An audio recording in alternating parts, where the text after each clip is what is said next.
पूरा पी लेना। बस बेटे। अस्सलाम वालेकुम।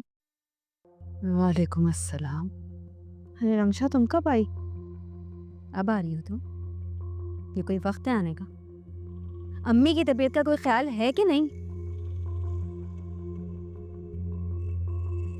नहीं, आपको क्या हुआ? आप ठीक तो हैं? अम्मी अगर ठीक होती ना तो मैं यहाँ नहीं होती। मैं यहाँ आई हूँ तो अम्मी बेहोश पड़ी हुई थी जमीन पे। आप बता क्यों नहीं रही हैं? इससे क्या हालत थी आपकी?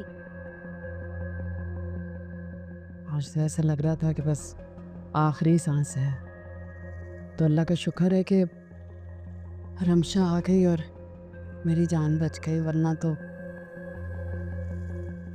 बाहर टेंट लगा होता और यहाँ डोले में तुम्हारी माँ होती। ये अल्लाह ना करे, अम्मी अल्लाह ना करे आपको कुछ हो। अल्लाह आपको मेरी उम्र भी लगा दे।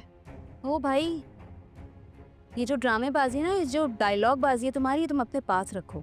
इसके बजाय अम्मी का थोड़ा सा ख्याल कर लो तो बेहतर है। और मेरी बात सुनो, कल से तुम ऑफिस नहीं जाओगे, अम्मी के साथ रहोगे और उनका ख्याल रखोगे। रमशा, ऑफिस जाना मेरी मजबूरी है। क्यों मजबूरी है? मैं हूँ, मैं अम्मी के अकाउंट में पैसे ट्रांसफर कर दूंगी। क्यों जाना है तुम्हें? नहीं, इसकी ज़रूरत नहीं है। पहले ही हम अंकल के बहुत एहसानात ले चुके हैं। मैं नहीं चाहती कि रोज़मर्रा की ज़िंदगी में भी उनका कोई एहसान दे। सज्जल, तुम्हारा मसला पता है क्या है? सिर्फ ईगो। ईगो नहीं है मेरी रमशा, ये मेरी सेल्फ रिस्पेक्ट है।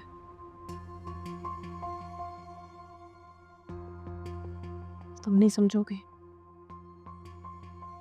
और रही बात अम्मी की, मैं अम्मी का ख्याल खुद रखूंगी। ठीक है, मैं देखती हूँ कैसे मैनेज करती हो तुम। लेकिन एक बात याद रखना, अगर इन्हें कुछ भी हुआ ना तो मैं तुम्हें छोड़ूंगी नहीं।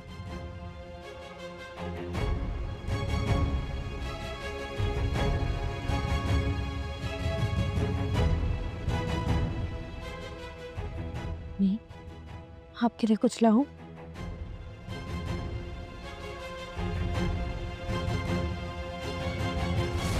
हाँ यार, फ्रैंकली मेरा मूड ही नहीं होता आजकल निकलने को। आई नो, अरसा तो हो गया है बस। सीमी,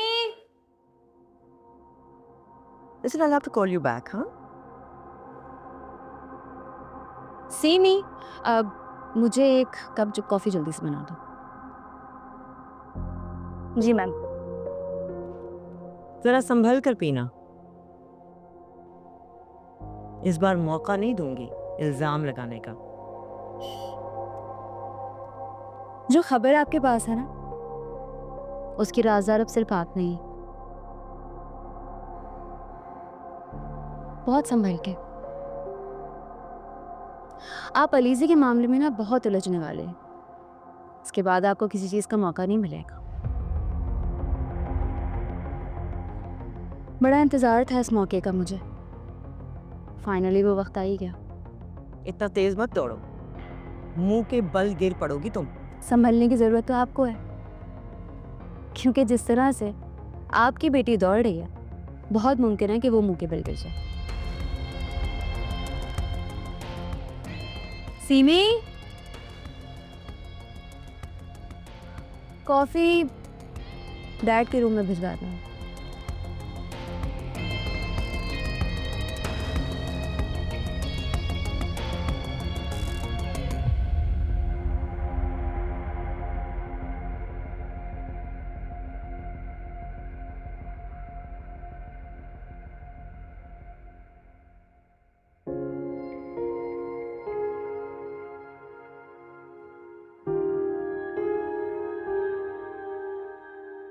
कैसी हो रिज़ा?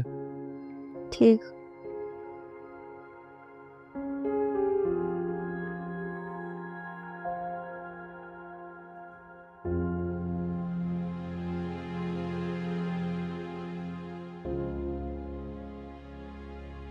जानती हो बेटा, बेटियां दिल का सुकून होती हैं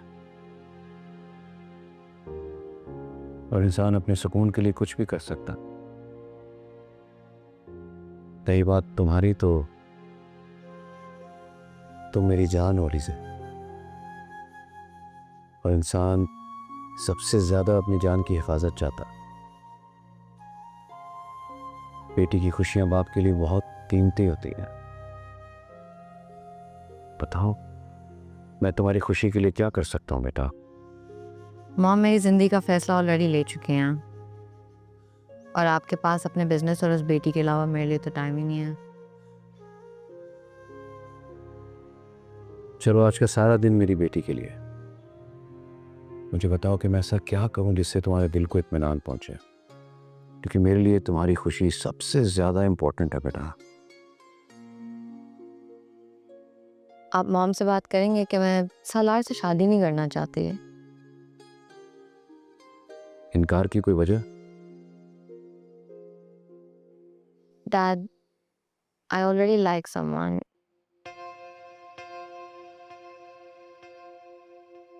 वो बहुत अच्छा लड़का है, मेरे साथ यूनिवर्सिटी में पढ़ता है। He is my class fellow and he is very sweet.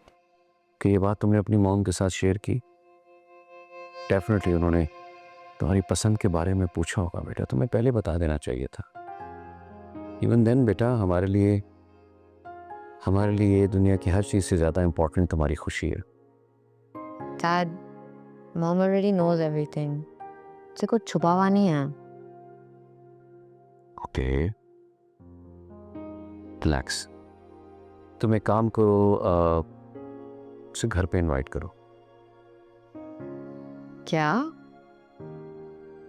आप मिलेंगे उससे? उसे बुलाओ तो सही। Really? I love you, Dad. अब ना तुम रिलैक्स रहो भी, किसी किस्म की कोई टेंशन नहीं लोगी। ओके, ठीक है बेटा, सब ठीक हो जाएगा। आपको पता है, he's really sweet.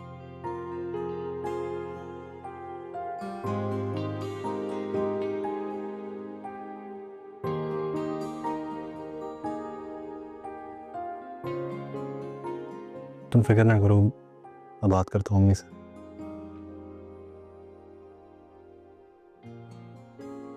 क्या हुआ? सजल का फ़ोन था? जी, बहुत परेशान है पप्पू की वजह से। क्या हुआ? खैरियत तो है? भाभी की तबीयत ठीक है? नहीं अम्मी, वो आज भी बेहोश हो गई थी। ओह गॉड। सजल बहुत अपसेट है, जॉब भी नहीं छोड़ सकती और पप्पू के अकेले रहने पर परेशान भी है। मम्मी, अगर आप दिन में फूफो की तरफ चली जाया करें, उसका मसला हल हो जाएगा। लेकिन आप भी तो दिन भर अकेली होती हैं, एक दूसरे की कंपनी भी हो जाएगी और दिल भी बहल जाएगा, वक्त भी गुजर जाएगा। समझती हूँ। सजल की परेशानी देखी नहीं जा रही तुमसे।